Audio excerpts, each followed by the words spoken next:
ഉത്തർപ്രദേശിലെ വ്യവസായ ഹബ്ബായ നോയിഡയിൽ വേതന വർധനവ് ആവശ്യപ്പെട്ട് തൊഴിലാളികൾ നടത്തിയ പ്രതിഷേധം അക്രമാസക്തമായ സംഭവത്തിൽ വിദേശ ഗൂഢാലോചന ആരോപിച്ച് സംസ്ഥാന സർക്കാർ. തിങ്കളാഴ്ച നടന്ന സംഘർഷത്തിന് പിന്നിൽ പാകിസ്ഥാൻ കേന്ദ്രീകരിച്ചുള്ള രാജ്യവിരുദ്ധ ശക്തികളുടെ ഇടപെടലുണ്ടോ എന്ന് അന്വേഷിക്കുന്നതായി ഉത്തർപ്രദേശ് തൊഴിൽ മന്ത്രി അനിൽ രാജ്ഭർ വെളിപ്പെടുത്തി. സംഘർഷത്തിന് തൊട്ടുപിന്നാലെ സ്ഥിതിഗതികൾ ശാന്തമാക്കുന്നതിനായി സംസ്ഥാനത്തെ തൊഴിലാളികളുടെ മിനിമം വേതനത്തിൽ സർക്കാർ ഇടക്കാല വർധനവ് പ്രഖ്യാപിച്ചിട്ടുണ്ട്.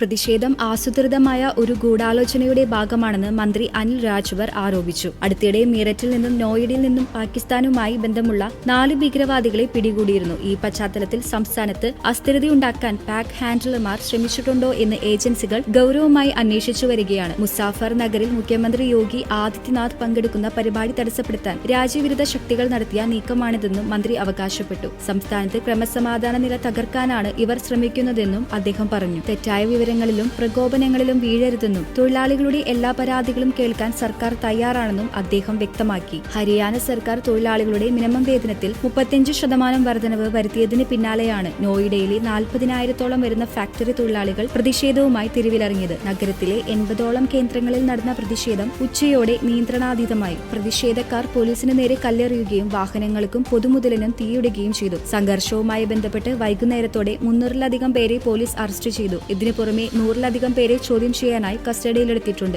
CCTV ദൃശ്യങ്ങൾ പരിശോധിച്ച് അക്രമികളെ തിരിച്ചറിയാനുള്ള ശ്രമങ്ങൾ പോലീസ് ഊർജിതമാക്കി. തൊഴിലാളികൾ സമാധാനപരമായി പിരിഞ്ഞുപോയതിനു ശേഷം പുറത്തുനിന്നുള്ള ചില സംഘങ്ങളാണ് സംഘർഷം അഴിച്ചുവിട്ടതെന്ന് ഗൗതം ബുദ്ധ നാഗർ പോലീസ് കമ്മീഷണർ ലക്ഷ്മി സിംഗ് പറഞ്ഞു. ജില്ലയുടെ അതിർത്തി പങ്കിടുന്ന അയൽ പ്രദേശങ്ങളിൽ നിന്നെത്തിയ ഇവർ ജനങ്ങളെ പ്രകോപിപ്പിക്കാനും അക്രമം നടത്താനും ശ്രമിച്ചു. ഇത്തരത്തിലെത്തിയ ചിലരെ പോലീസ് കസ്റ്റഡിയിലെടുത്തിട്ടുണ്ട്. അക്രമത്തിന് പ്രേരിപ്പിച്ച ബാക്കിയുള്ളവരെ കണ്ടെത്താനുള്ള നടപടികൾ തുടരുകയാണെന്നും പോലീസ് വ്യക്തമാക്കി. തങ്ങൾക്ക് കുറഞ്ഞ വേതനമാണ് ലഭിക്കുന്നതെന്നും നിലവിലെ തൊഴിൽ സാഹചര്യങ്ങൾ മോശമാണെന്നും തൊഴിലാളികൾ പരാതിപ്പെടുന്നു. 12 മണിക്കൂർ ജോലി ചെയ്തിട്ടും 11,000 രൂപ മുതൽ 15,000 രൂപ വരെയാണ് ശമ്പളം ലഭിക്കുന്നതെന്ന് ഒരു പ്രതിഷേധക്കാരൻ പറഞ്ഞു. ഇത് ചുരുങ്ങിയത് 20,000 മുതൽ 25,000 രൂപ വരെയായി വർദ്ധിപ്പിക്കണമെന്നാണ് ഇവരുടെ ആവശ്യം.